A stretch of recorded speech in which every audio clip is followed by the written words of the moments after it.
আসসালামু আলাইকুম dear viewers.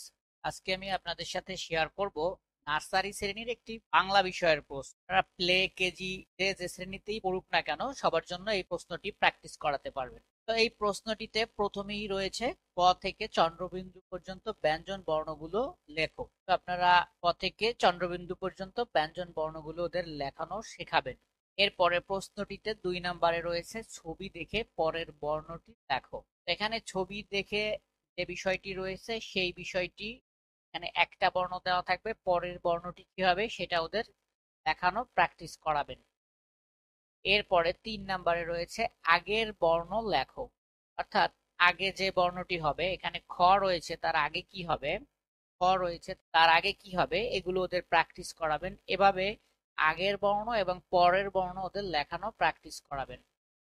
4 নম্বরে এই প্রশ্নটিতে রয়েছে মাঝের বর্ণটি লেখো। এই মাঝের বর্ণটিও ওদের প্র্যাকটিস করাবেন। খ এবং এর পাশে আছে ঘ, তার মাঝখানে কি হবে, তার মাঝখানে হবে ঘ। তো এগুলো প্র্যাকটিস করাবেন ওদেরকে, মাঝের বর্ণটি, আগের বর্ণটি, পরের বর্ণটি।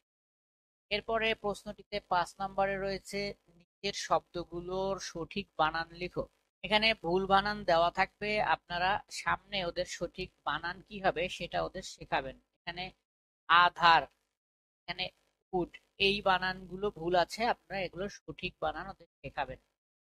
এরপরে প্রশ্নটিতে 6 নম্বরে রয়েছে নিচের বর্ণগুলো দিয়ে দুটি করে শব্দ গঠন করো।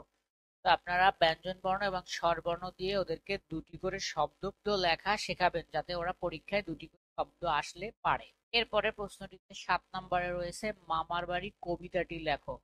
তো আপনারা ওদের বইতে যে কবিতাগুলো থাকবে সেই কবিতাগুলো ওদের শেখাবেন।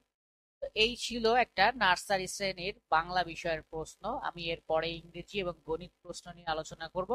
সেই প্রশ্নগুলো আপনাদের দেখার অনুরোধ রইল। সবাইকে ধন্যবাদ। আসসালামু আলাইকুম।